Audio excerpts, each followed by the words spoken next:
اعوذ باللہ من الشیطان الرجیم بسم اللہ الرحمن الرحیم۔ اے اولاد آدم، ہم نے تم پر لباس نازل کیا کہ تمہاری پردہ پوشی کرے اور زینت ہو، اور لباس تقویٰ وہ تو سب سے بہتر ہے۔ یہ لباس نازل کرنا اس کی نشانیوں سے ہے تاکہ وہ نصیحت حاصل کریں۔ اے اولاد آدم، شیطان تم کو فتنے میں نہ ڈالے جیسا کہ اس نے تمہارے والدین کو جنت سے نکالا اور ان کا لباس اتروا دیا کہ ان کے ستر ظاہر کر دے۔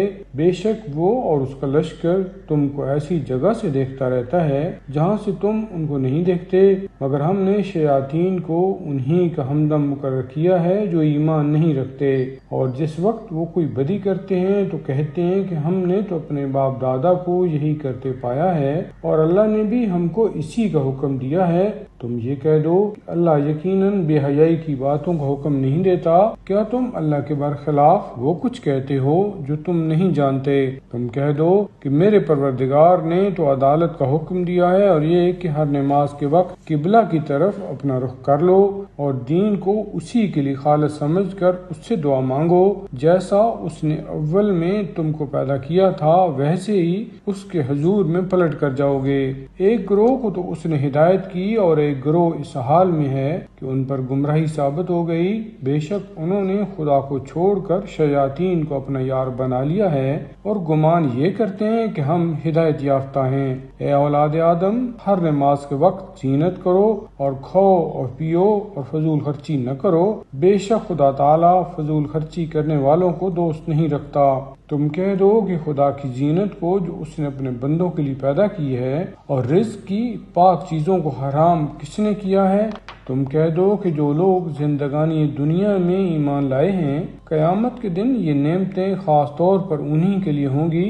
سمجھنے والوں کے لیے ہم اس طرح اپنی آیتوں کی تفصیل کر دیتے ہیں۔ تم کہہ دو کہ میرے رب نے بے حیائی کی باتوں کو، وہ کھلی ہوں یا چھپی ہوں، تو حرام کیا ہے، اور گناہ کو اور ناحق کی بغاوت کو، اور اس بات کو کہ تم خدا کا شریک مقرر کر لو جس کے متعلق خدا نے کوئی حجت یعنی سند نہیں اتاری، اور اس بات کو کہ خدا کے خلاف وہ کچھ کہہ دو جو تم نہیں جانتے، حرام قرار دیا ہے۔ اور ہر گروہ کے لیے ایک وقت مقرر ہے، پس جب ان کا وقت آ جائے گا تو ایک ساتھ کے لیے نہ پیچھے رہیں گے اور نہ آگے بڑھیں گے۔ اے اولاد آدم، تمہارے پاس تمہارے ہم جنس رسول ضرور آئیں گے جو میری آیتیں تم کو پڑھ کر سنائیں گے، بس جو تقویٰ اور نیکی اختیار کریں گے ان پر نہ کوئی خوف طاری ہوگا اور نہ وہ رنج اٹھائیں گے، اور جو ہماری آیتوں کو جھٹلائیں گے اور بروئے تکبر ان کو نہ مانیں گے، جہنمی وہی ہیں جس میں وہ ہمیشہ رہنے والے ہوں گے۔ اور ان سے زیادہ ظالم کون ہوگا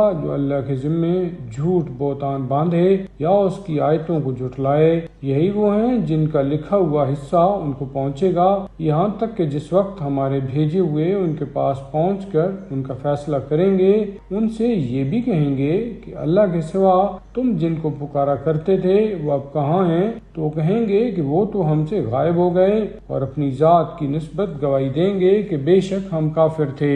خدا تعالیٰ فرمائے گا، تم بھی انہی امتوں میں داخل ہو جاؤ جو جنوں اور آدمیوں میں سے پہلے آتش جہنم میں جا چکی۔ جس وقت کوئی گروہ داخل ہوگا وہ اپنے ہم جنس گروہ کو لعنت کرے گا، یہاں تک کہ جب سب اس میں جمع ہو جائیں گے تو پچھلے پہلوں کی نسبت یہ عرض کریں گے کہ اے ہمارے پروردگار، ہم کو تو انہوں نے گمراہ کیا، بس ان کو آتش جہنم کا دگنا عذاب دے۔ خدا تعالیٰ فرمائے گا کہ ہر ایک کے لیے دگنا لو، لیکن تم سمجھتے ہی نہیں۔ اور پہلے پچھلوں سے یہ کہیں گے کہ اب تم کو ہم پہ کیا فضیلت رہی، اب تم بھی اپنے کیے کا عذاب چکھو۔ بے شک جنہوں نے ہماری آیتوں کو جھٹلایا اور بروئے تکبر ان سے منہ پھیر لیا، نہ ان کے لیے آسمان کے دروازے کھولے جائیں گے اور نہ وہ جنت میں داخل ہوں گے جب تک کہ اونٹ سوئی کے ناکے سے نہ گزر جائیں، اور ہم مجرموں کو ایسا ہی بدلہ دیا کرتے ہیں۔